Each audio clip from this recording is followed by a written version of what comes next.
नमस्कार दोस्तों, मैं योगेश माने इस ऑनलाइन सीरीज में आपका स्वागत करता हूँ। ये ऑनलाइन सीरीज एक्सक्लूसिवली वैसे बनी तो AMVI के लिए है, ये AMVI के लिए बन चुकी है, मगर आप इसका सिलेबस थोड़ा सा देख लोगे तो टोटल 9 सब्जेक्ट है, 1 to लेके 9 तक, 1 से लेकर 9 तक, चाहे वो थर्मो हो, RAC हो, उसके बाद में टॉम है, सॉम है, प्रोडक्शन है, इंडस्ट्रियल इंजीनियरिंग है, हाइड्रोलिक मशीनरी है, फ्लूइड मैकेनिक्स है। ये सभी सब्जेक्ट सभी एग्जाम में कॉमन होते हैं, राइट। कोई भी एग्जाम लीजिए आप, लगभग बहुत सारे टेक्निकल एग्जाम जैसे IAS लीजिए, एज इट इज सब्जेक्ट है सभी, राइट। देन आप गेट एग्जाम लीजिए, गेट में भी एज इट इज है। हाँ, अप्रोच बिल्कुल डिफरेंट है, गेट पूरा न्यूमेरिकल ओरिएंटेड है और ये हमारा एग्जाम पूरा थेरोटिकल ओरिएंटेड है। 1 या 2 क्वेश्चन, उससे ऊपर न्यूमेरिकल लगभग होते नहीं है, वो भी टॉपिक फिक्स है कि कहाँ न्यूमेरिकल पूछे जाने वाले हैं, राइट। अब होता क्या है कि पिछले 1 महीने से लॉकडाउन चल रहा है, किसी की पढ़ाई नहीं हो रही है, मोस्टली बहुत सारा टाइम पास ही होता है। आपने बहुत समय नेटफ्लिक्स और यूट्यूब पे बिताया होगा, राइट। अब इन दोनों से भी आप बोर हो चुके होंगे, तो आप ऑनलाइन सीरीज की प्रिपरेशन करना स्टार्ट कीजिए। 1.5-2 महीना है, पता नहीं लॉकडाउन कब खुलेगा, राइट। जो कंडीशन है फिलहाल पुणे और मुंबई की, आप कंडीशन देखोगे तो नहीं लगता कि ये 3 महीने तक चलेगा, इसके आगे भी हो सकता है चले। तो आपके पास अच्छा खासा समय है प्रिपरेशन के लिए, राइट। तो प्रिपरेशन बहुत अच्छे से कर सकते हो। टाइम पास करने से बेटर है कि प्रिपरेशन कर लो। हाँ, बाउंड्री केस हो सकती है बिल्कुल, कुछ लोगों के जैसे 30-35 के करीबन मार्क है, 30-35। देखो, आपको बहुत सारे एकेडमी की तरफ से कट ऑफ मिल चुका होगा। कट ऑफ कोई भी एक्चुअल कट ऑफ प्रिडिक्ट नहीं कर सकता, ये प्रिडिक्शंस है, इनकी कोई गारंटी नहीं है कि क्या होगा। आपने GS का पार्ट देखा होगा, GS काफी टफ था। जो स्टूडेंट MPSC की प्रिपरेशन कर रहे थे ना, सिविल्स की, उनकी भी यहां मार्क आना बड़ा मुश्किल हो गया है। तो वो भी लोग आपके वन साइडेड कॉम्पिटिटर नहीं है। हो सकता है कट ऑफ नीचे आए, हो सकता है कट ऑफ ऊपर चला जाए, राइट। तो आपको फिलहाल कट ऑफ के बारे में नहीं सोचना है। आप कर क्या रहे हो? कुछ नहीं, टाइम पास ही तो हो रहा है, उससे बेटर है कि प्रिपरेशन कर लो। क्या प्रॉब्लम है? ऐसे ऑफलाइन क्लास थोड़े ना है 25-30 हज़ार रुपये फीस देनी पड़ेगी तो सोचना पड़ेगा, ऐसी भी बात नहीं है, राइट। जो आपको ऑफलाइन में जो कुछ मिलने वाला था, जैसे नोट्स, राइट, नोट्स है, वो भी प्रिंटेड है, प्रिंटेड नोट्स है या हैंड रिटन नोट्स है, दोनों नोट्स है आपके, प्रिंटेड हो या हैंड रिटन नोट्स हो, ऑलरेडी अवेलेबल है आपके ऐप पे। जो कुछ चाहिए होगा आप मैसेज करके बोल सकते हो, या आप यही कमेंट बॉक्स में, ये पहला वीडियो है तो यूट्यूब पर अपलोड होगा, आपको जो कुछ चाहिए होगा मुझे कमेंट बॉक्स में बता दीजिए, मैं उन चीज़ों को अवेलेबल करवाने की कोशिश ज़रूर करूँगा। जितना होगा, मैं जो कुछ पढ़ा रहा हूँ ना, एक लाइन इधर से उधर आपकी ऑफलाइन क्लास की नहीं होगी, सब कुछ इसमें कवर होगा। और मैं गारंटी के साथ कहता हूँ, जो रेफ्रिजरेशन एयर कंडीशनिंग है ना, इसके 10 क्वेश्चन आने वाले। कितने क्वेश्चन रहेंगे? 10। और मैं यह अपनी बात ही नहीं कर रहा हूं, लगभग इसका सिलेबस फिक्स्ड है, सिलेबस फिक्स है, उस सिलेबस में कुछ चेंजेस नहीं होने, स्टैंडर्ड सिलेबस है। कैसे? जैसे देख लीजिए, हीट पंप है पहला topic, heat pump and refrigerator पहला, राइट। दूसरा टॉपिक क्या है? वेपर कंप्रेशन साइकिल, उसके बाद में vapour absorption cycle, okay. Refrigerant, short में लिख रहा हूं, सबको पता है इसलिए, psychometry, right, psychometry, air conditioning and its application, right. ये सिलेबस है सभी एग्जाम का। जब आप सिलेबस देखोगे ना, स्टैंडर्ड सिलेबस है, राइट। हो सकता है आपको लगा कि चलो मेरे 10 ही मार्क AMVI में बन रहे हैं प्री में, तो प्रिपरेशन करके क्या करूंगा? इसके बाद ही ITIA के प्रिंसिपल और ITIA कॉलेज की वैकेंसीज आने वाली इंस्ट्रक्टर की, ओके, उसका भी मिनिमम क्वालिफिकेशन डिप्लोमा होगा, मिनिमम क्वालिफिकेशन डिप्लोमा हो, राइट। आपने देखा होगा तो ये समझना है कि हमारी प्री में हालत क्यों खराब हो गई, क्यों खराब हो गई?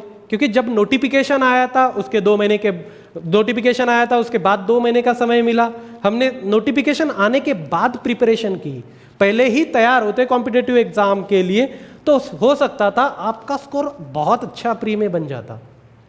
तो आपको तैयार रहना है, कोशिश कर लीजिए कि आपके पास जो नॉन यूजफुल टाइम है उसको यूजफुल टाइम में कन्वर्ट करोगे, क्योंकि अब तो ज़रूरत नहीं है कि मुझे जॉब छोड़ना है, राइट। लॉकडाउन जल्दी निकल गया तो ज्वाइनिंग आएगी, या जॉब कहीं कर रहे हैं आप तो वहाँ ज्वाइन होना पड़ेगा, ऑनलाइन है, राइट। हो सकता है कहीं ऑफलाइन क्लासेस स्टार्ट भी हो जाए, मगर ये ऑनलाइन की सीरीज तो पूरी रहेगी आपको अवेलेबल।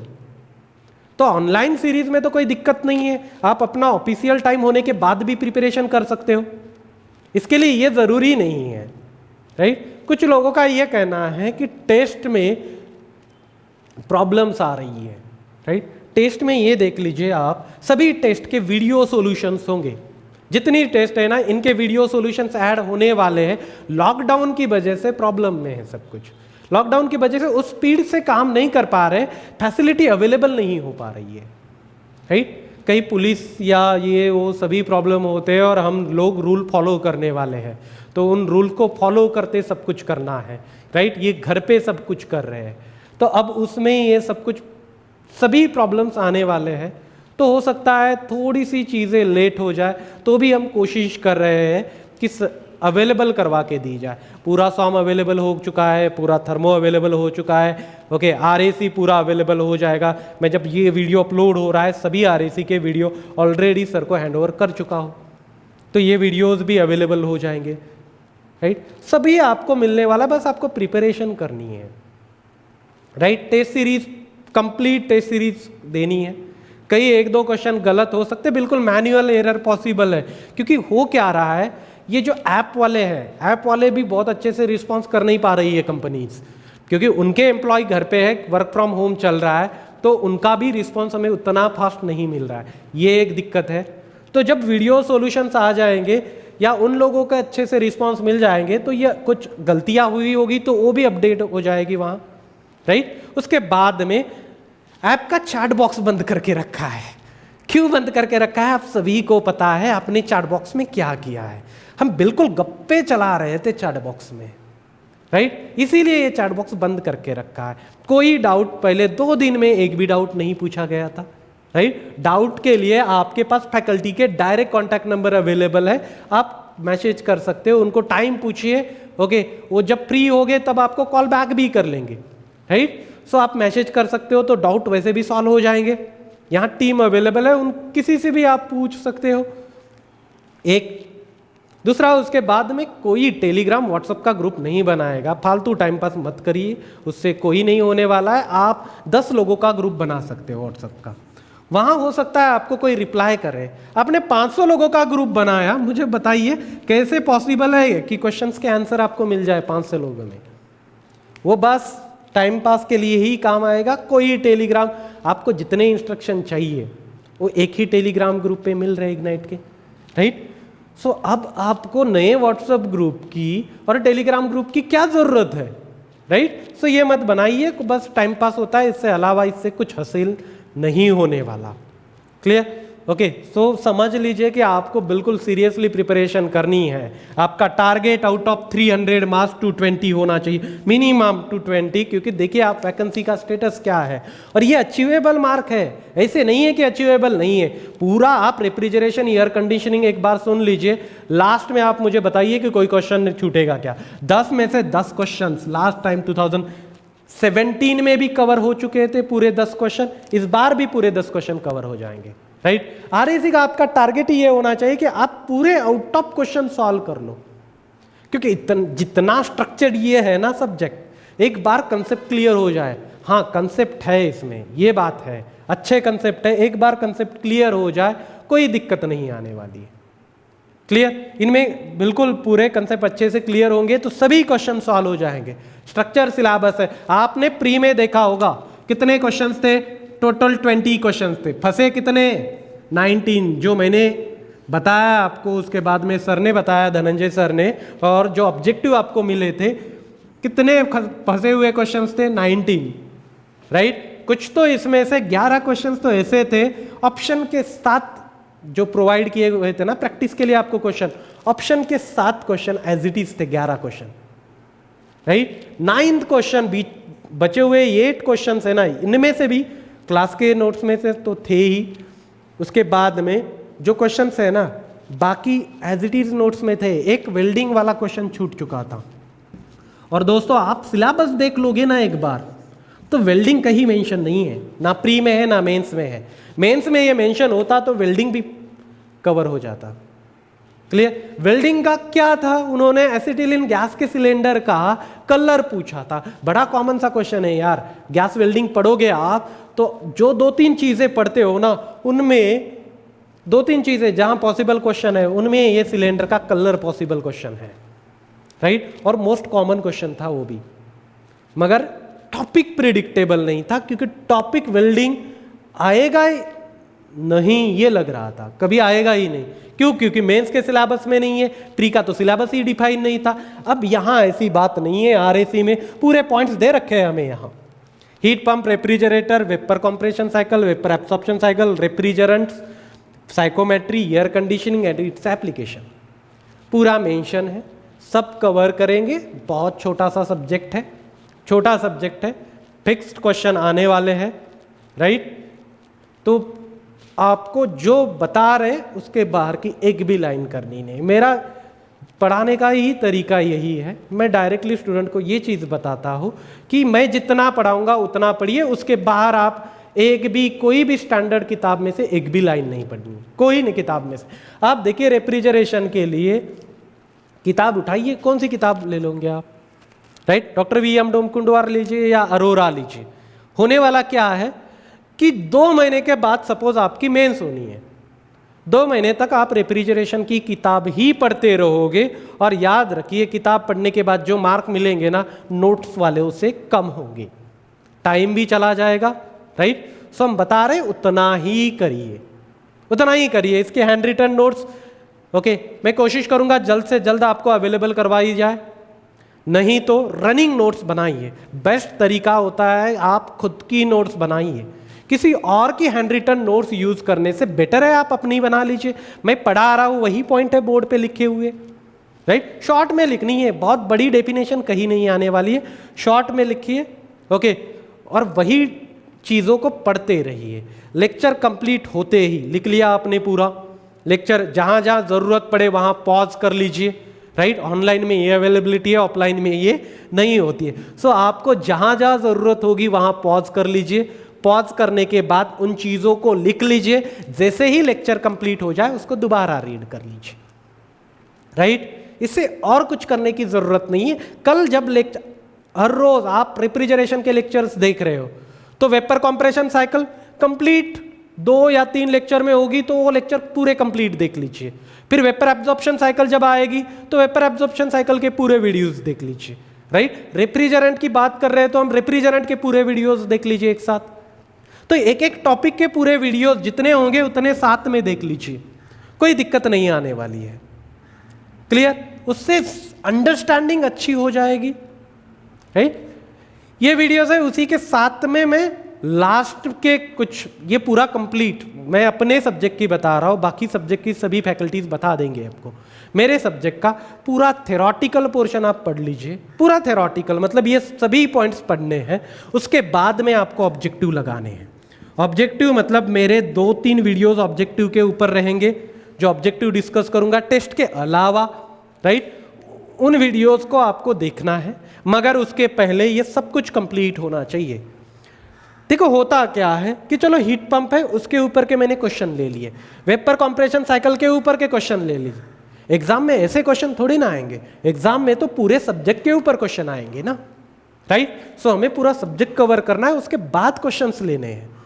ये मेरा खुद का तरीका है, आप कोशिश कर लीजिए मेरे सब्जेक्ट के लिए वो तरीका फॉलो करें, राइट। सो अभी शुरुआत करते हैं, शुरुआत करेंगे हम रेफ्रिजरेशन से। क्या करेंगे, देखो ब्रॉडली आरएसी 2 पार्ट में डिवाइड होता है, एक रेफ्रिजरेशन, दूसरा एयर कंडीशनिंग, राइट। तो हम पहला देखते हैं रेफ्रिजरेशन। अब देखना है पहले टॉपिक में what is mean by refrigeration. Refrigeration होता क्या है, दोस्तों हमारे घर में फ्रीज है, उसे हम रेफ्रिजरेटर बोलते हैं। क्या होता है ये रेफ्रिजरेटर? ये जैसे रेफ्रिजरेशन है,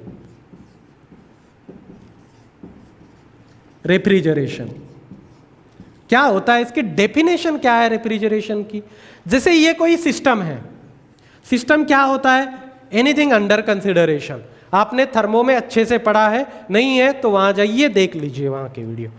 anything under consideration is a system, right?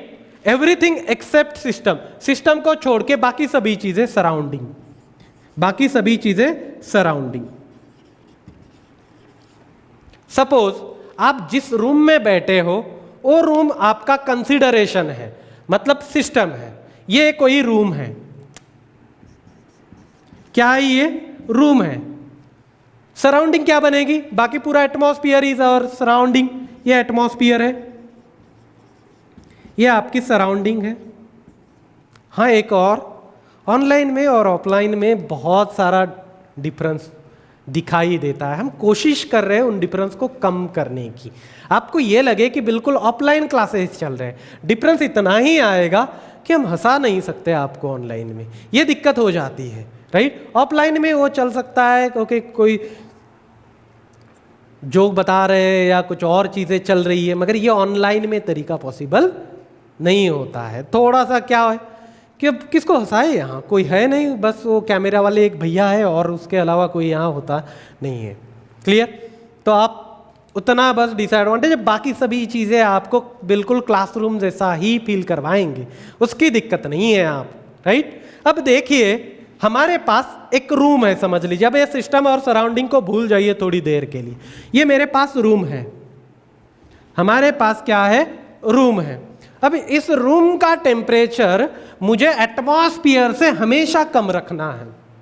Room का टेम्परेचर मुझे एटमॉस्फियर से हमेशा कम रखना है। सपोज एटमॉस्फियर 30 डिग्री सेल्सियस पे है। एटमॉस्फियर कितने पे है? 30 डिग्री सेल्सियस पर। अब एटमॉस्फियर से कम टेम्परेचर, इसका मतलब क्या होगा? 30 से कम। 30 से कम कितना? 29 भी हो सकता है, 28 भी हो सकता है, 10 भी हो सकता है, 20 भी हो सकता है। ओके, सो मैं कोशिश करूंगा इसको 20 डिग्री सेल्सियस पे रखो। कितने पे रखना है? 20 डिग्री सेल्सियस पे। क्या करना है? Okay, I want to maintain a temperature lower than the atmospheric temperature. क्या करना है हमें? एटमॉस्फेरिक टेम्परेचर से कम टेम्परेचर को मेंटेन करना है। एटमॉस्फेरिक कितना है? 30। उससे कम कितना? 20। उससे कम कितना? 20। तो एटमॉस्फेयर से तो कम है, एटमॉस्फेयर से कम है, इसका मतलब इसे बोलते हैं हम रेफ्रिजरेशन।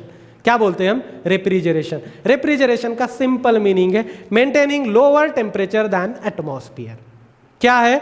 मेंटेनिंग, लिख लीजिए चाहे तो, maintaining lower temperature than atmosphere is known as refrigeration. क्या बोलते हैं? Refrigeration is maintaining lower temperature than the atmosphere. अब देखो दोस्तों, ये रूम है, जहां जिस रूम में आप बैठे हो वो रूम है। एटमॉस्फेयर कितने पर है? 30 पे। अब हीट का नेचर क्या होता है? High temperature to low temperature जाना। हीट का नेचर क्या है? High temperature to low temperature जाना। तो हीट क्या करेगी? देखो मैं कोई और मार्कर जब यूज कर रहा हूं ना, अभी रेड मार्कर को यूज करने की कोशिश कर रहा हूं, ये आपको बिल्कुल लाइट दिखाई देगा कैमरे की वजह से, राइट? ब्लैक बिल्कुल अच्छे से दिखाई देता है और मैं मैक्सिमम ब्लैक को ही यूज करूंगा। चलो रेड मार्कर को मैंने यूज की। ये क्या बता रहा है? ये arrow, heat transfer from atmosphere to room. क्यों? क्योंकि एटमॉस्फेयर 30 पे है और रूम 20 पे है। रूम कितने पे है? 20 पे। सो नेचुरल फ्लो कैसे होगा? High temperature to low temperature. High temperature to low temperature heat का एक्सचेंज होगा। अब जब high temperature to low temperature heat का एक्सचेंज हो रहा है तो ये लो टेम्परेचर बढ़ने वाला है। क्या करने वाला है? बढ़ने वाला है। सपोज वो ये 25 डिग्री सेल्सियस है, 25 डिग्री सेल्सियस हो चुका है।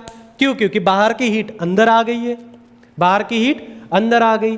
अब आपको 20 डिग्री सेल्सियस का टेम्परेचर मेंटेन करना है। कितने का? 20 डिग्री। इसका मतलब आपको क्या करना पड़ेगा? यहां से हीट रिमूव करनी पड़ेगी ना भाई, तभी तो 20 पे जाएगा। So if you are removing heat, आपको हीट रिमूव करनी पड़ेगी। ये ऐड हो रही है। क्यों? क्योंकि यहां हाई है, यहां लो टेम्परेचर है, राइट। तो लो टेम्परेचर बढ़ रहा है, 25 हो रहा है, तो आपको हीट को रिमूव करना पड़ेगा, राइट। कंटिन्यूअसली रिमूव करते रहना पड़ेगा। जितनी ऐड हो रही है हीट उतनी तो रिमूव करनी ही पड़ेगी, तब जाके वो 20 मेंटेन होगा, राइट। सो हीट यहां से रिमूव होगी। हीट क्या होगी? रिमूव हो रही है। ये जो हीट रिमूव हो रही है ना, इसको बोलते हैं हम रेफ्रिजरेटिंग इफेक्ट। रेफ्रिजरेटिंग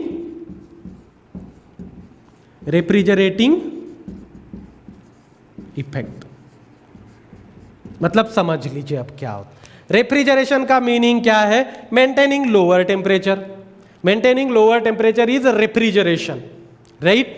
अब मेंटेन लोअर टेम्परेचर करना है, जैसे आपके घर में कोई एसी फिक्स किया होगा। एसी जब तक चालू है तब तक टेम्परेचर कम रहेगा। जैसे ही एसी बंद कर दिया तो आपको फील होगा कि टेम्परेचर बढ़ रहा है। क्यों बढ़ रहा है? क्योंकि बाहर की हीट अंदर आ रही है। तो फिर दोबारा आप एसी ऑन कर देते हो। क्यों? क्योंकि जो अंदर आई हुई हीट है ना, उसको रिमूव करने के लिए। तो आपने उस हीट को रिमूव कर दिया, हीट को रिमूव कर दिया। क्यों रिमूव किया? क्योंकि टेम्परेचर मेंटेन करना था 20। मतलब आप कूलिंग लेके आना चाहते थे, 25 से 20 तक जाना चाहते थे, तो कूलिंग लेके आना चाहते थे। कूलिंग लेके आने के लिए आपने हीट को रिमूव किया। क्या किया? हीट को रिमूव कर दिया। जब हीट को रिमूव कर दिया है, क्यों? कूलिंग लेके आना था। कूलिंग का मतलब होता है रेफ्रिजरेशन। सो रेफ्रिजरेशन लेके आने के लिए, रेफ्रिजरेशन का इफेक्ट लाने के लिए जो हीट आपने रिमूव की है ना, उस हीट को बोलते हैं रेफ्रिजरेटिंग इफेक्ट। उस हीट को क्या बोलते हैं? Refrigerating effect. It is amount of heat removed from the space to maintain lower temperature than atmosphere, right. So refrigeration क्या है? Maintaining lower temperature than the atmosphere, it is a refrigeration. Refrigerating effect क्या है?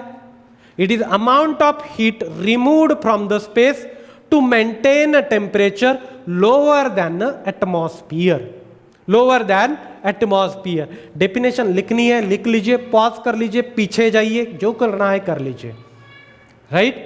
नहीं लिखा तो भी last तक तो ये रट ही जाएगा, बहुत अच्छे से रिपीट होते होते जाएगा। क्लियर? सो रेफ्रिजरेशन में सिंपली एक ही चीज समझनी है।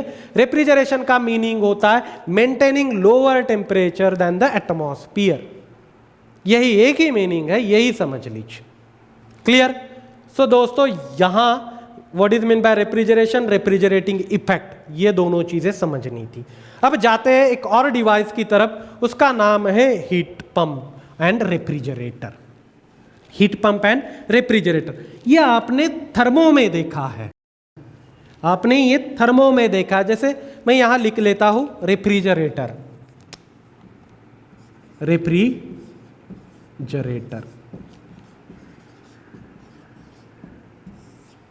Refrigerator. What is the function of refrigerator?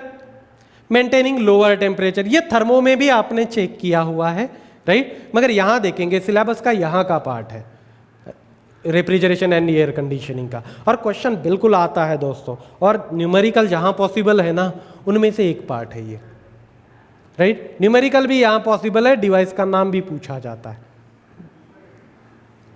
अब क्या करना है? मुझे रेफ्रिजरेटर बनाना है। रेफ्रिजरेटर मतलब क्या है? घर का फ्रीज समझ लीजिए। उस फ्रीज के अंदर आप कभी भी हाथ डाल दीजिए, चाहे विंटर हो, समर हो, मानसून हो, कोई भी सीजन में आप हाथ डालिए, हमेशा एटमॉस्फेयर से लो टेम्परेचर ही होता है। कभी फ्रीज ऐसे नहीं हुआ कि बंद है तो बात अलग है, राइट। फ्रीज ऑन है, इसका मतलब क्या है कि फ्रिज के अंदर का टेम्परेचर एटमॉस्फेयर से कम है, राइट। जब फ्रीज बंद होगा तब हो सकता है एटमॉस्फेयर इतना रहे। क्लियर? नहीं तो वो कम ही होगा एटमॉस्फेयर से। ये कम क्यों होगा? सपोज यहां ये स्पेस था, फ्रीज के अंदर वाला बॉक्स ये है, राइट। इसका कुछ टेम्परेचर है TL, ये लो टेम्परेचर है क्योंकि एटमॉस्फेयर से कम रहेगा। अब ये लो टेम्परेचर को मुझे मेंटेन करके रखना है। लो टेम्परेचर को मुझे क्या करना है? मेंटेन करना है। जब मैं लो टेम्परेचर को मेंटेन कर रहा हूं, इसका मतलब मुझे यहां से हीट को निकालना है। हीट को कैसे निकालेंगे? चलिए यहां से हीट निकाल रहे हैं, राइट। कहां से निकाल रहे हैं? लो टेम्परेचर से। तो यहां मैं QL लिख लेता हूं, हीट निकाल रहे। कितनी हीट निकालेंगे? सपोज ये था, ये हमें 20 डिग्री सेल्सियस मेंटेन करना था, तो यहां से हीट आने वाली थी अंदर, क्योंकि एटमॉस्फेयर ज्यादा टेम्परेचर पे था। यहां से जितनी हीट आ रही थी, सपोज वो QL या जो कुछ है, Q1 समझ लीजिए, हमने QL वहां यूज किया। Q1 हीट अंदर आ रही थी क्योंकि high temperature to low temperature flow हो रहा है। अब ये हीट इधर टेम्परेचर बढ़ाने वाली थी। जितनी हीट अंदर आ रही है ना, हम उतनी ही बाहर निकालते गए ना, उतनी ही बाहर निकालते गए। जितनी अंदर आ रही थी उतनी ही बाहर निकालते जाइए, क्या होगा? टेम्परेचर जितना है उतना ही मेंटेन रहेगा। सो जितनी हीट यहां ऐड हो रही थी, ये TL टेम्परेचर है, यहां जितनी हीट ऐड हो रही थी उस हीट को मैं रिमूव करते जा रहा हूं to maintain a lower temperature. So मैंने हीट को रिमूव कर लिया, QL, राइट। अब हीट रिमूव ऑटोमेटिकली कैसे होगी?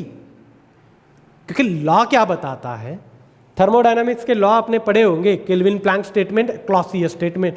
उसमें केल्विन प्लैंक ने आपको हीट इंजन दिया था, क्लॉसियस ने आपको रेफ्रिजरेटर दिया था। तो क्लॉसियस ने आपको मेंशन करके बताया था, we can not transfer heat from low temperature to high temperature. देखिए यहां ये 20 डिग्री सेल्सियस टेम्परेचर है और ये क्या है? एटमॉस्फेयर ही है, इसका मतलब 30 पे होगा। हम क्या कर रहे हैं? 20 से हीट जो 20 में ऐड हो रही थी ना, उसको रिमूव करके एटमॉस्फेयर में ही फेंक रहे हैं। क्लॉसियस ने क्या बताया था? We can not transfer heat from low temperature to high temperature.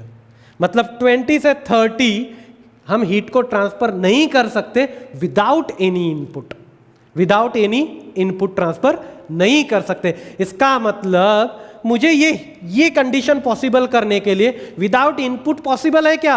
नहीं है। तो मुझे इनपुट देना पड़ेगा। इनपुट क्या देते? फ्रीज बिना इलेक्ट्रिसिटी का चलेगा क्या? नहीं। AC बिना इलेक्ट्रिसिटी का चलेगा क्या? नहीं। क्यों नहीं चलेगा? भाई यही तो इनपुट है, यही तो इनपुट है। तो उसने क्या बोला है क्लॉसियस ने कि without any input, without any input मैं low temperature to high temperature heat transfer नहीं कर सकता। नेचुरल फ्लो कैसे होगा? हाई टू लो, जैसे 30 से 20 हो रहा था। तो उसने बोल तो रखा था low temperature to high temperature without any input heat मैं ट्रांसफर नहीं कर सकता। तो मैंने इनपुट दे दिया, इस डिवाइस को मैंने इनपुट दे दिया और बोल दिया कि विदाउट इनपुट तो ट्रांसफर कर नहीं पा रहा था। विदाउट इनपुट तो ट्रांसफर कर पा रहा था क्या? नहीं। अब चलो इनपुट दे दिया, अब तो कर लो। तो अब ये कर देगा हीट, अब ये हीट ट्रांसफर कर देगा। कहां ट्रांसफर कर देगा? एटमॉस्फेयर। और एटमॉस्फेयर रूम से ज्यादा टेम्परेचर पे है। एटमॉस्फेयर क्या है? ये रूम है, रूम से ज्यादा टेम्परेचर पे एटमॉस्फेयर है। Clear?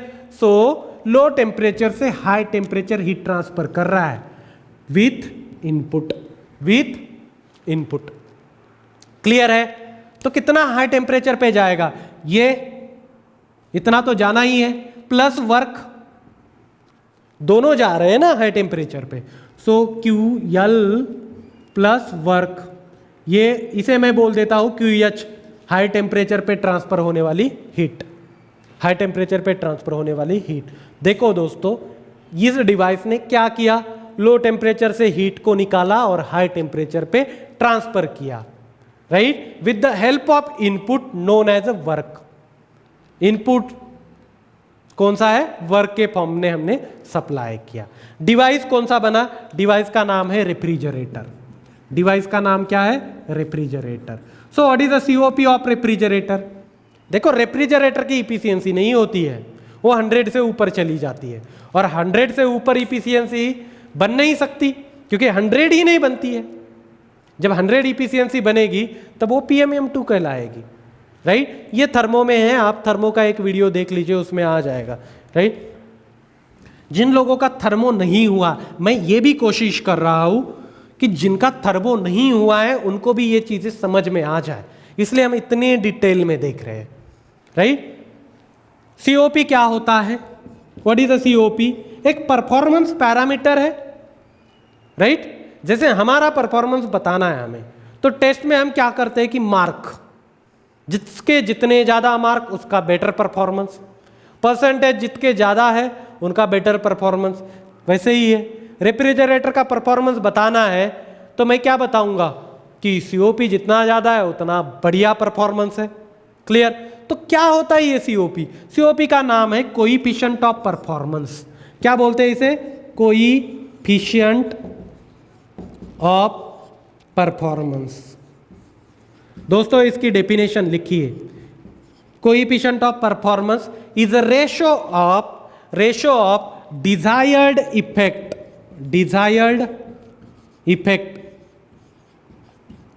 Divided by work input. देखो दोस्तों,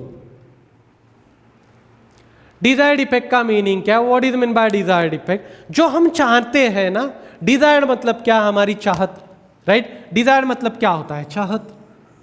भाई क्या है चाहत? बताइए आप, क्या होता है चाहत? चाहत मतलब हम जो चीज चाहते हैं ना, वो चीज हम क्या चाहते हैं?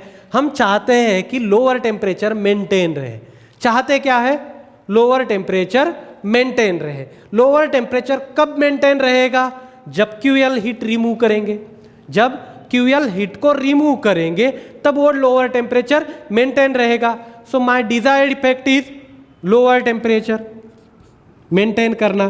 क्यूएल को रिमूव कर रहे तब लोअर टेम्परेचर मेंटेन रहेगा। What is the work input?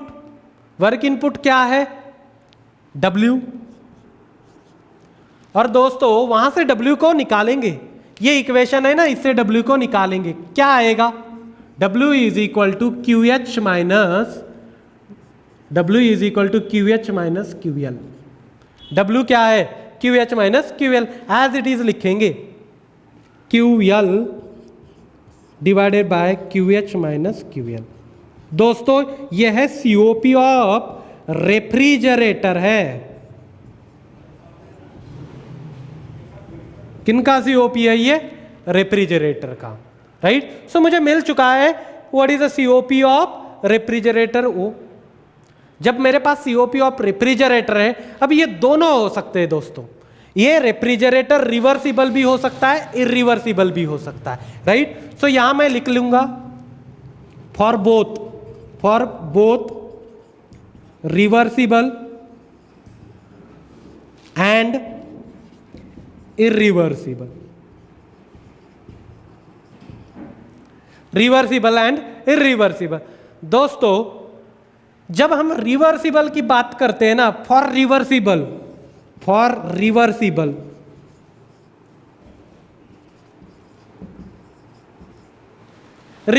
की जब बात करते हैं तो थर्मोडायनामिक्स टेम्परेचर स्केल में आपने देखा होगा, for thermodynamics temperature scale reversible के लिए मैं यहां लिख रहा हूं।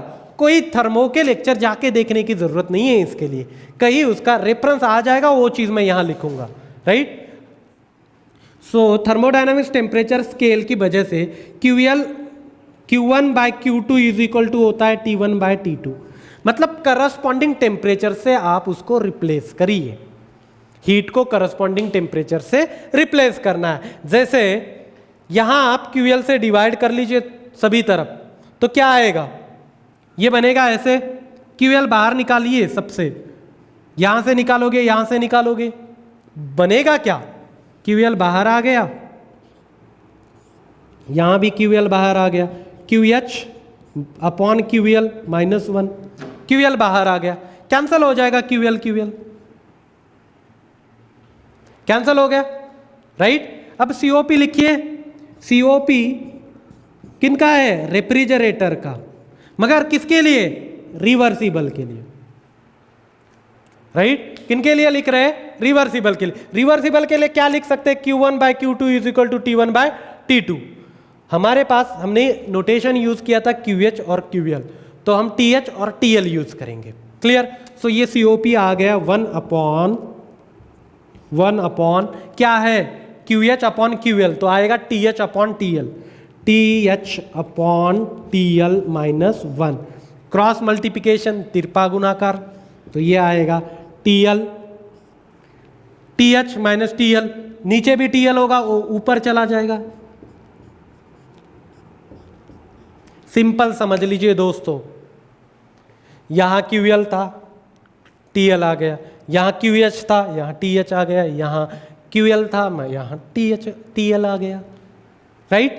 करस्पॉन्डिंग टेम्परेचर से रिप्लेस किया। अब याद रखना है, it is valid for reversible only.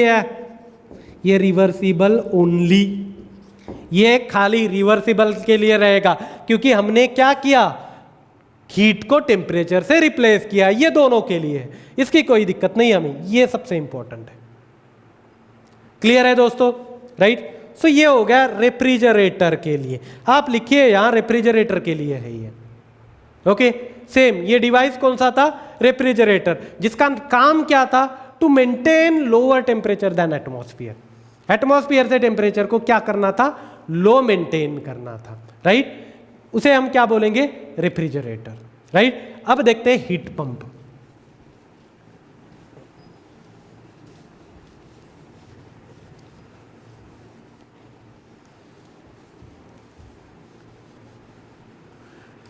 देखो दोस्तों, सेम डिवाइस है, सेम डिवाइस है, इसे हम बोलेंगे हीट पंप।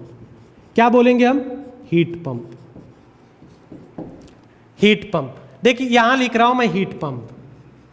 कहां यूज करते हैं, सबसे पहले इसको यूज किया जाता है विंटर में। देखो दिल्ली है, दिल्ली जैसा एटमॉस्फेयर है, जैसे या नॉर्थ वाले बहुत सारे स्टेट है हमारे, उत्तराखंड है, राइट, हिमाचल प्रदेश है, जम्मू एंड कश्मीर है, राइट। अब तो ये यूनियन टेरिटरी बना हुआ है, यूटी बना हुआ है, पहले ये स्टेट पकड़ लीजिए, राइट। इन एरिया में टेम्परेचर बहुत कम होता है, राइट। जैसे विंटर में माइनस में चला जाता है, यार रह कैसे पाएंगे हम, तो हम क्या करते हैं, टेम्परेचर को बढ़ाते हैं। टेम्परेचर को कैसे बढ़ाएंगे, जैसे इस रूम का टेम्परेचर कम है, राइट, माइनस में है, और विंटर में रहूंगा कैसे मैं, माइनस में मैं सस्टेन नहीं कर पाऊंगा भाई, आप हो सकता है कर लो। मैं सस्टेन करने के लिए टेम्परेचर बढ़ाने की कोशिश करूंगा, और टेम्परेचर जब मुझे बढ़ाना है टेम्परेचर को, तो हीट ऐड करनी पड़ेगी, और जो डिवाइस हीट ऐड करता है ना, उसका नाम है हीट पंप। पंप करना मतलब किसी चीज को अंदर डाल देना है, जैसे वाटर पंप कर रहे हैं, किसमें, टैंक में, तो टैंक में वाटर को ऐड करवा रहे हैं।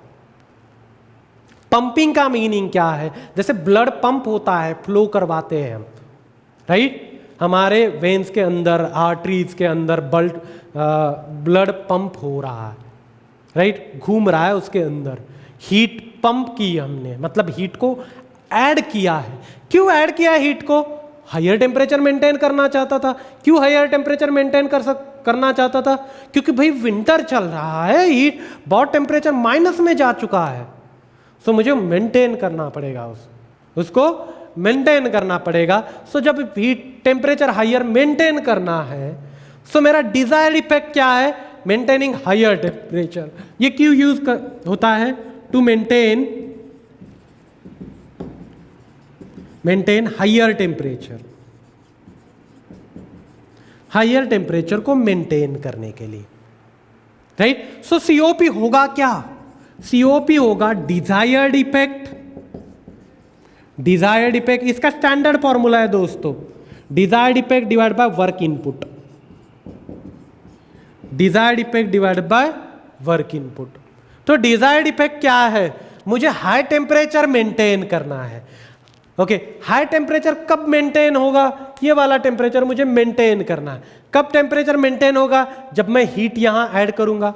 समझ लीजिए, ये आपका रूम है, ये क्या है, रूम है, ये रूम का टेम्परेचर है 30 डिग्री सेल्सियस, और अब एटमॉस्फेयर है -2 डिग्री सेल्सियस पे। कितने पे है, -2 डिग्री सेल्सियस। आपको रूम कितने पे मेंटेन करना है, 30 पे। इसका मतलब रूम के अंदर हीट ऐड करनी पड़ेगी, और वो कंटिन्यूअसली करनी पड़ेगी।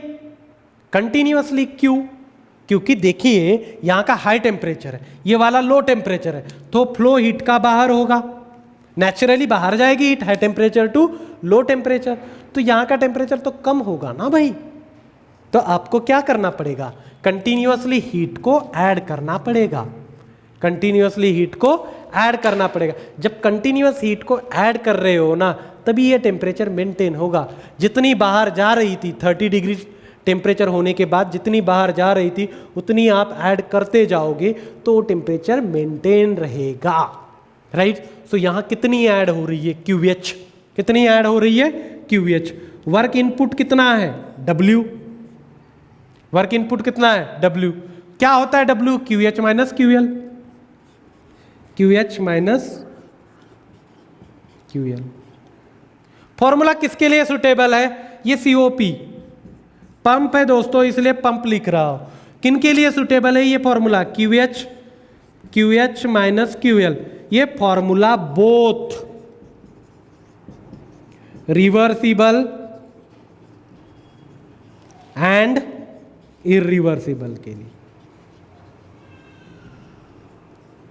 इरिवर्सिबल के लिए, क्लियर है, बोथ रिवर्सिबल एंड इरिवर्सिबल के लिए। अब मैं इनको इनके करस्पॉन्डिंग टेम्परेचर से रिप्लेस करता हूं। कैसे, हमने लास्ट में देखा है, लास्ट इसमें। अब यहां मैं इसको करस्पॉन्डिंग टेम्परेचर से रिप्लेस कर देता हूं, तो ये बनेगा TH माइनस TL। अब जब करस्पॉन्डिंग टेम्परेचर से रिप्लेस हो चुके हैं तो टेम्परेचर का तो फॉर्मूला रिवर्सिबल के लिए होता है, तो ये आ गया रिवर्सिबल।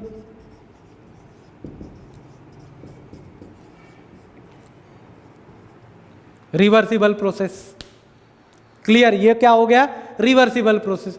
दोस्तों अब मैं क्या कर देता हूं, दोनों तरफ से 1 माइनस करूंगा। क्या करूंगा, 1 माइनस करने वाला हूं।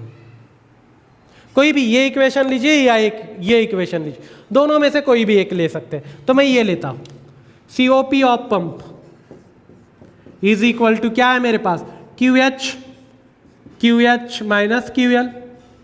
Q माइनस कर रहा हूं, मेरा दिल कह रहा है इसलिए, और क्या, COP of pump minus 1 is equal to QH minus QL minus 1,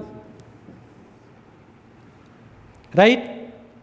तिरपा गुणाकार करा, कर लो, क्या आएगा, QH minus QH plus QL, भाई तिरपा गुणाकार, ओके, क्या आएगा, QH होगा ना, माइनस है तो minus, okay, minus of minus is plus, divided by QH minus QL। QH get cancel, बनेगा क्या, QH माइनस QL। और दोस्तों यकीन मान लीजिए ये COP किसका आ जाएगा, ये पंप माइनस 1 है, ये COP आएगा रेफ्रिजरेटर का, COP ऑफ रेफ्रिजरेटर। इसका मतलब क्या है, COP of pump is equal to 1 plus COP of refrigerator. और बहुत बहुत ही इंपॉर्टेंट है, बहुत इंपॉर्टेंट है। आपको प्री में भी एक क्वेश्चन आया था, क्या क्वेश्चन था, minimum COP of pump is, okay, ये पंप है, मिनिमम COP ऑफ पंप कितना होगा। देखो रेफ्रिजरेटर का COP 0 भी हो जाएगा ना, जितना रेफ्रिजरेटर का COP बढ़ेगा, ये है 1 प्लस COP ऑफ रेफ्रिजरेटर, उतना ही पंप का बढ़ेगा। जितना रेफ्रिजरेटर का कम होगा उतना ही पंप का कम होगा। सो आपको पूछा था minimum COP of pump, right. Pump का COP किस पर डिपेंड करता है, रेफ्रिजरेटर के COP पे कर रहा है, यहां देख रहे हो आप इस फॉर्मूले से। इवन रेफ्रिजरेटर का मिनिमम COP के कितना हो सकता है, 0, उससे तो कम होगा नहीं, माइनस कहां COP यार, तो 0, तब ये मिनिमम COP बनेगा। तो यहां पुट कर लीजिए 0, तो 1 तो आएगा। मिनिमम COP ऑफ पंप कितना होगा, 1 होगा। और यही तो आंसर था आपके प्री के क्वेश्चन का, ये प्री में भी आ चुका था, और हम यकीन मानिए ये पढ़ा था हमने प्री में, राइट, ये प्री में पढ़ा था, एज इट इज क्वेश्चन वहां आया था, ये क्लियर। और ये जब कब मैं पढ़ाता हूं ना तब ये होता ही है, मेंस में क्वेश्चन बहुत बार आया हुआ है यार, बहुत रिपीटेड क्वेश्चन है ये। COP of pump is equal to COP of refrigerator plus 1, clear. यहां तक आपने लिखा होगा, आई होप कि यहां लिखा होगा, नहीं तो लिख लीजिए, पॉज कर लीजिए, लिख लीजिए, क्लियर। अब मैं और एक फॉर्मूला आपको प्रूव करवाता हूं, वो भी काफी इंपॉर्टेंट है। देखिए दोस्तों, COP ऑफ पंप, ये है COP of pump is equal to क्या होगा, मैं यहां का फॉर्मूला उठाता हूं, QH अपॉन W। क्या उठाते हैं, QH upon W, Q H upon W. अब देख लीजिए, ये रेफ्रिजरेट, ये पंप की जगह इंजन होता, इंजन का काम क्या है? What is mean by engine? Engine क्या होता है दोस्तों? हमारे गाड़ी का इंजन है, ओके, जैसे टरबाइन भी एक इंजन है, सभी इंजन है। क्या होता है ये इंजन? इंजन एक ऐसा डिवाइस होता है जो इनपुट लेता है और आउटपुट देता है। इनपुट लेके आउटपुट देगा, जैसे ये इंजन है, क्या करेगा? कुछ इनपुट ले रहा है, कहीं से इनपुट ले रहा है, सपोज ये हाई टेम्परेचर से इनपुट ले रहा है। क्यों इनपुट ले रहा है? हम इनपुट क्यों दे रहे हैं? जैसे पढ़ाई कर रहे हैं, क्यों पढ़ाई कर रहे हैं? कोई जरूरत है पढ़ाई करने की? बिल्कुल है। क्यों? क्योंकि आउटपुट चाहते हैं। आउटपुट क्या है? सिलेक्शन है या जो कोई है, सो आउटपुट चाहते हैं हम, इसलिए तो इनपुट दे रहे हैं, राइट? आउटपुट चाहते। क्या पूरा इनपुट आउटपुट में कन्वर्ट होगा? बिल्कुल नहीं, कुछ तो लॉसेस होंगे, राइट? सो क्योंकि ये बोला है हमें केल्विन प्लैंक ने कि जितना इनपुट उतना ही आउटपुट नहीं मिलेगा।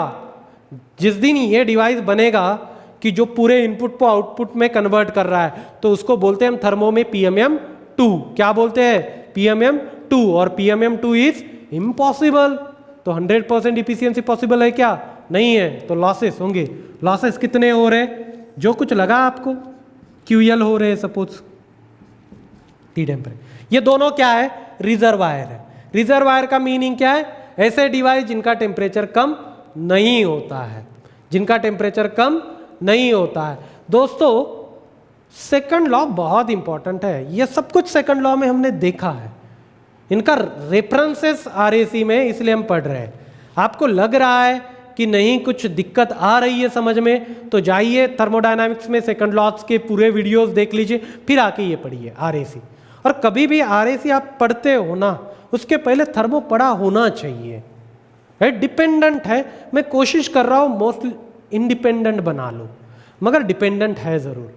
आपको सेकंड लॉ तक तो चीज़ें पढ़नी है, उसके बाद की फिर बाद में पढ़िए, ओके? पहले first law, second law, heat work और बेसिक कंसेप्ट, इतना पढ़ने के बाद RAC पढ़िए। सो हमने इनपुट लिया था to get the output. Output पूरा नहीं मिलेगा। आउटपुट क्या होगा? पूरा नहीं मिलेगा, कुछ लॉसेस में कन्वर्ट होगा। देखिए यहां इतना मैंने इनपुट दिया था, उससे इतने लॉसेस हुए, इतना इनपुट मिला था, इतने लॉसेस हो गए, बाकी वर्क में कन्वर्ट हो गया, राइट? बाकी वर्क में कन्वर्ट हो। देखो दोस्तों, यहां फर्स्ट लॉ लगाना, क्या करेंगे? फर्स्ट लॉ लगाएंगे। फर्स्ट लॉ के लिए सिंपल एक तरीका समझना है। किन के लिए फर्स्ट लॉ लगा रहे? इंजन के लिए। तो इंजन को बाउंड्री बनाइए, ये बाउंड्री बना दिया। अब बोलना है incoming is equal to outgoing, तभी फर्स्ट लॉ। फर्स्ट लॉ क्या बताता है? Energy conserve. एनर्जी क्या है? कंजर्व होती है। एनर्जी कंजर्व होना, इसका मतलब जितनी एनर्जी आई थी उतनी ही बाहर जाएगी, उतनी ही बाहर जाएगी, राइट? फर्स्ट लॉ का मीनिंग क्या है? कि energy can not be created nor be destroyed. Meaning है, फर्स्ट लॉ नहीं है ये, उसका मीनिंग है energy can not be created nor be destroyed, it just converted from one form to another form. तो एनर्जी क्रिएट भी नहीं हो रही और डिस्ट्रॉय भी नहीं हो रही। इसका मतलब जितनी आ रही थी उतनी ही जा रही है। तो कितनी आ रही थी? QH। जा कितनी रही है? ये जा रही है, ये जा रही है। सो W प्लस QL। तो W क्या आएगा? QH माइनस QL, ये W है, राइट? अब दोस्तों देखिए, इफिशियंसी क्या होती है? कितना मैंने इनपुट दिया था, जो कुछ इनपुट दिया होगा, कितना मुझे आउटपुट मिला, कितना मुझे आउटपुट मिला। ये इनपुट है, ये आउटपुट है। कितना इनपुट दिया था? ये QH इनपुट दिया था। आउटपुट कितना मिला? जी ये लॉस है, ये आउटपुट नहीं है, आउटपुट ये है, ये तो लॉस है, ये W आउटपुट। क्लियर? ये इफिशियंसी है। अब यहां देखिए, COP ऑफ पंप क्या है? QH upon W। इसको रीअरेंज करते हैं थोड़ा सा, 1 upon W by QH, 1 upon W by QH। क्या होता है 1 upon W by QH? Heat pump की, सॉरी, इंजन की इफिशियंसी। क्या होता है? इंजन की इफिशियंसी। लिखिए वहां 1 upon efficiency of engine. COP of pump है, COP of pump, right. So हमें यह भी पता है COP of refrigerator is equal to COP of pump is equal to COP of refrigerator plus 1। So COP of pump कितना है, 1 upon efficiency of engine, right. ये -1 इधर आएगा तो ये बनेगा COP of refrigerator. Another important formula already आ चुका है, आइए RTO में भी आ चुका है, ये RTO में भी आ चुका है। क्लियर दोस्तों, efficiency of engine -1 is equal to COP of refrigerator. Clear. अभी इसको थोड़ा सा कर लेते हैं, इसे भी क्यों छोड़ देंगे, इन्हें भी कवर कर लेंगे, वैसे भी ये हो चुका है मगर तो भी कंप्लीट करेंगे। Efficiency of engine is equal to work क्या होगा, QH minus QL divided by QH। Separately divide करिए, क्या आएगा, QH upon QH is 1 minus QL upon QH, right. ये क्या है, इफिशियंसी ऑफ इंजन। किन के लिए होगा, बोथ मतलब क्या, reversible and irreversible, both reversible and irreversible. Clear. तो आप ये इफिशियंसी ऑफ इंजन मैं रिवर्सिबल के लिए ही चाहता हूं, तो मैंने पहले ही समझाया, आप जब रिवर्सिबल की बात करते हैं हम तो करस्पॉन्डिंग टेम्परेचर से रिप्लेस कर लेते हैं, तो करिए 1 माइनस TL अपॉन TH। किन के लिए होगा, रिवर्सिबल के लिए। ये किसके लिए है, रिवर्सिबल के लिए। तो दोस्तों आपको समझ में आ चुका होगा, समझ में आया होगा कि हम ये कर क्या रहे हैं। क्लियर। हमने पंप देखा, रेफ्रिजरेटर देखा, हीट इंजन भी उसके साथ कंप्लीट कर लिया। ओके, ये फॉर्मूलेज इंपॉर्टेंट है, क्वेश्चन आता है, इनका काम क्या है, राइट। इनके फॉर्मूलेज हो सकता है 1-2 न्यूमेरिकल आ जाए, न्यूमेरिकल लास्ट में ले लेंगे हम, राइट। सो यहां तक दोस्तों आपको अच्छे से देखना है। नेक्स्ट लेक्चर में हम कैरनॉट साइकिल क्या है, रिवर्स कैरनॉट साइकिल नहीं, रिवर्स कैरनॉट साइकिल, वो देखेंगे। थोड़ा बहुत थर्मो का वहां भी जरूरत होगी, वो भी कवर कर लूंगा मैं, साइड बाय बता दूंगा आपको, राइट। उसके बाद में रेफ्रिजरेशन का यूनिट क्या है, टन्स ऑफ रेफ्रिजरेशन जिसे बोलते हैं हम, वो सभी चीजें कवर करेंगे, राइट। दोस्तों इस लेक्चर में हम यही रुक जाते हैं। ओके, आपको क्या करना है, आपको ये लेक्चर कैसे लगा, कोई इंप्रूवमेंट चाहिए, स्पीड कम हो गई, ज़्यादा हो गई, जो कुछ है आपकी राह इस लेक्चर के बारे में आप मुझे कमेंट बॉक्स में बता दीजिए।